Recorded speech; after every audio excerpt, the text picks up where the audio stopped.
ចាប់ប្រាំងតនកុំអេដមានវីដេអូបងប្អូនមើលទេថ្ងៃនេះដំបូងថាអត់មានកម្រងថតវីដេអូទេដោយសារហេវបាយខ្លាំងមែនតើរៀបនឹងជៀនសាច់ឯនៅឃើញទាំងបើទាញកាមេរ៉ាមកថតមកផ្លែតមកបានមកវីដេអូបាទនេះឲ្យបងប្អូនជាមូលហេតុដែលខ្ញុំអត់ចង់ថតវីដេអូនិយាយទៅគឺថាឃ្លានបាយខ្លាំងឯនឹងមិនឃ្លានបាយបងប្អូនឯងតាំងពីថ្ងៃដល់ល្ងាចអត់បានហូបអីសោះហើយពេលកំពុងតែធ្វើម្ហូបនឹងប្រហែលជាម៉ោង7ទៀតហើយតម្រាំតែនឹកឃើញមកមុខនេះបងប្អូនខ្ញុំគិតឡងរាប់ម៉ោងហើយបើកទូទឹកកកទៅមានផ្លូវមន់ម្ដុំអញ្ចឹងក៏យកមកប្រឡាក់ជៀនហើយខ្ញុំធ្លាប់ធ្វើមុខនេះបងប្អូននិយាយថាឆ្ងាញ់ខ្លាំងមែនតើតែសាមញ្ញអញ្ចឹងឯងប៉ុន្តែរសជាតិឆ្ងាញ់សាហាវហ្មងគ្រឿងប្រឡាក់ហ្នឹងមានច្រើនទេខ្ញុំដាក់តារ៉ូឌីតាម៉ាចុងសុភាទូចបានឲ្យខ្លាច់ប្រៃជ្រុលដោយសារតែយើងត្រូវយកជ្រលក់ជាមួយទឹកម្រេចរបស់យើងហើយនឹងដាក់ប្រេងខ្យងបន្តិចប៉ុន្តែខ្ញុំមានដាក់ប្រេងខ្យងទេសារអស់រលីងប្រេងខ្យងនៅផ្ទះហើយពេលកំពុងតែជៀនសាច់ចោលហ្នឹងខ្ញុំចាប់ផ្ដើមមកធ្វើទឹកម្រេចខ្ញុំកុំឲ្យខាតពេលប្រញាប់បានហូបផងហើយសម្រាប់ទឹកម្រេចរបស់ខ្ញុំរសជាតិសាមញ្ញមែនប៉ុន្តែសម្រាប់ខ្ញុំគឺថាចូលចិត្ត the best ឆ្ងាញ់មួយជាងគេលើលោកហ្មងហើយបើគ្រឿងវាមានច្រើនទេដាក់តែរ៉ូឌីបន្តិចស្ករបន្តិចហើយនឹងម្រេចដាក់ច្រើនមកហើយខ្ញុំថែមជាមួយម្ទេសហើយច្បាច់ក្រូចឆ្មាប្រហែលជា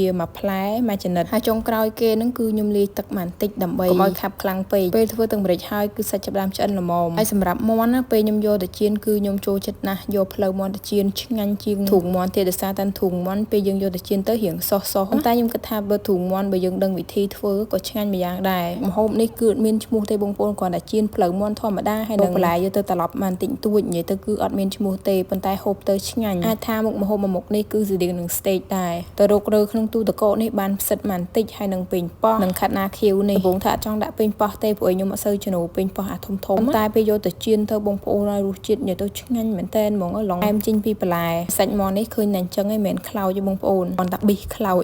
ឡៃតែចិត្តបន្លែទៅភ្លេចមើលងាកទៅវិញទៅឡងប៊ីសខ្លោចនៅម្នាក់ឯងមានអីម្យ៉ាងតែបងប្អូននិយាយទៅម្ហូបសល់អីក៏យើងអាចហូបម្ដងទៀតបានដែរដូចផ្លូវមាន់មួយផ្លូវអញ្ចឹងខ្ញុំចៀនមួយគឺខ្ញុំបានហូប2ដងបាច់មើលរឿងបងប្អូនអីបានខ្ទះថ្មីនឹងគឺថាកលាស់រហូតហ្មងថាម្ហូបត្រូវបានមួយចានអីបានតែកន្លះចានទេបើជ្រុះចេញពីខ្ទះរហូតអញ្ចឹងហើយសម្រាប់បន្លែមួយខ្ទះហ្នឹងអត់មានដាក់គ្រឿងអីញញ៉ៃទេតាមអំបិលមួយជីបហើយនឹងរិចបន្តិចទៅបានហើយយើងដាក់ច្រើនពេកគឺអស់រសជាតិបន្លែហ្នឹងពេលយើងហូបទៅវាបាត់រសជាតិបន្លែលែងឆ្ងាញ់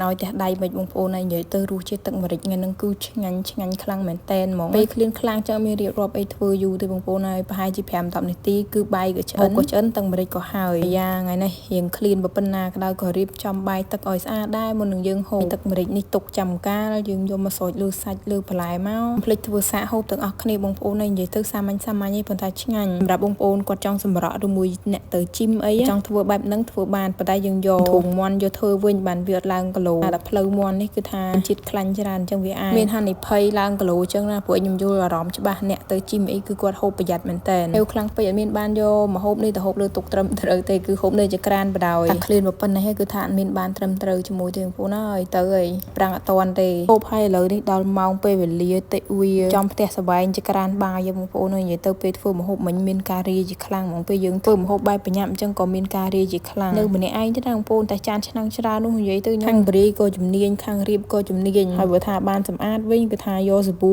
ចាក់ពេញនឹងថាយកអណ្ដាតលិតនៅលើចក្រានហ្នឹងក៏អត់ញើសដែរឡងភ្លឺហ្មង